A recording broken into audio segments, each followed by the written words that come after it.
apart from putting up taxes on business in the budget and raising the minimum wage, the government is also steering the Employment Rights Bill through Parliament. It is in the Lords today. In fact, I think probably as we speak.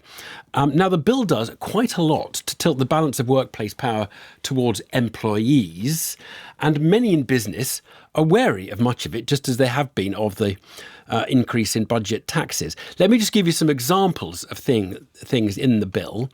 It's expected protection from unfair dismissal.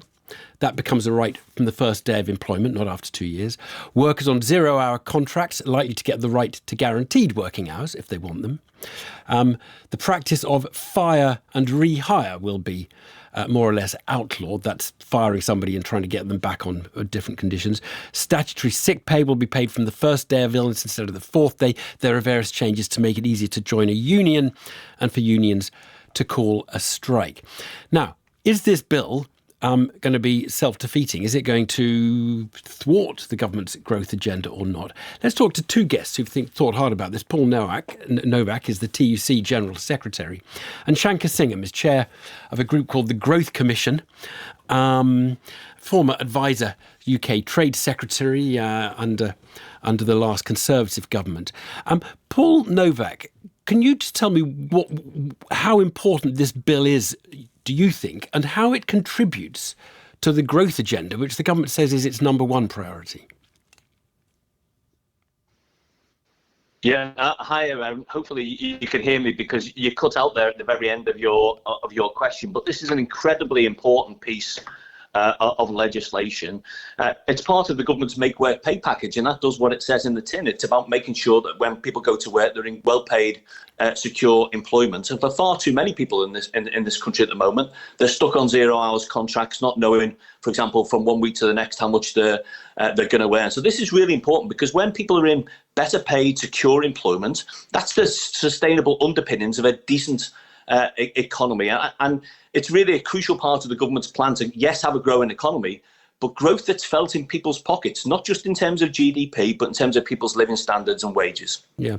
Shanker, talk us through what fears you have for this, because I should say the government did publish something that there was their growth assessment, their growth impact assessment of this, and they thought the impact would be measured in billions, but they thought probably mildly positive for growth rather than negative.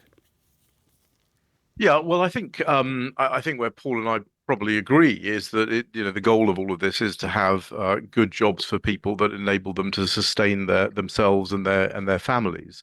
The concern we have with the bill is we've modelled it in terms of its impact on economic growth, and particularly on household income, which is GDP per capita. So not so much GDP, but household income. And we think that the costs of this bill are over £1,000 for each individual person in Britain, and that's because the bill tends to damage, competition in the labour market. It tends to favour large incumbents. Some of the things you mentioned at the top of the piece there are the sorts of things that will cause particularly small businesses, entrepreneurial businesses, to think twice about hiring anyone at all. And one of the problems we have is we have a very, very damaged labour market at the moment. We've got 10 million working age adults who are not in work. We have a labour force participation problem that is quite extreme. And globally, around the world, particularly young people are coping with, the introduction of AI, which is causing a lot of unemployment at the younger end of the spectrum. For example, this bill would make the UK's labour laws a lot more like, for example, Spain, where you've got an unemployment rate of over 10%, most of which is concentrated on young people. So we think that a lot of these things, while well-intentioned in terms of protecting people's rights, will actually cause employers not to hire people because they're worried about whether they'll be able to, if they make a mistake, whether they'll be able to get rid of them. I mean, Paul, let me put that all to Paul Nowak, because Paul, obviously, the essence of this is it makes it more attractive to work if you're a worker, if conditions are better, but it might make it more expensive to employ you. And I suppose that is the essence of the argument, is which of those effects, attracting people to do work or dissuading employers from offering work, which of those is going to be more important? Are you sure that it's going to be, more employment generating than employment destroying? Well, absolutely sure. I am absolutely sure, Evan. I'm afraid to say I take the Growth Commission's figures with a huge truckload of salt, to be honest. First of all, there will be some increased costs for employers, but not all employers. There will be increased costs for those employers who do use 0 hours contracts, who don't play fair or play by the rules for their staff.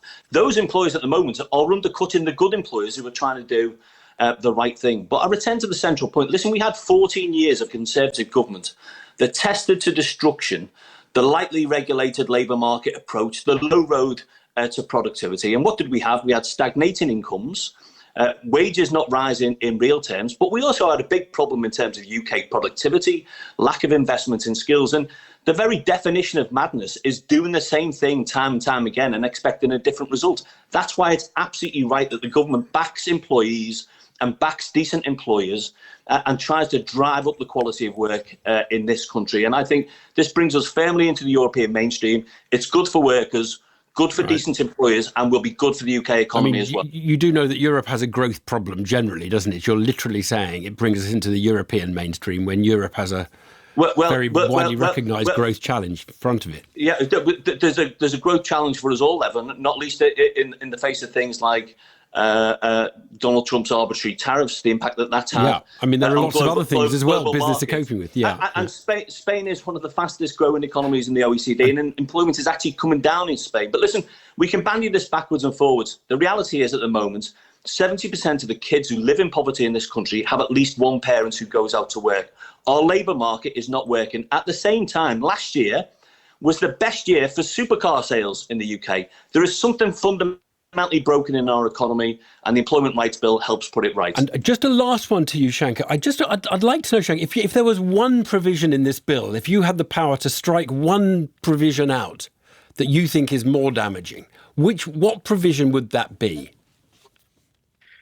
Well, there are many provisions that are damaging, but I think I'd probably focus on the what would be, I think, a positive result here would be to somehow carve out small businesses and entrepreneurial businesses from some of these requirements, particularly the changes where there's a change in the economic environment in which the business finds itself. It's got to be able to adapt and it's got to be able to react. And so some of the provisions on unfair dismissal, the constructive termination provisions, if there's a change to the environment, some of those things I think are particularly bad. But I'd just say something about the 0 hours point. I mean, you can call them 0 hours or non-guaranteed work, but the world of work is changing very rapidly, particularly for young people.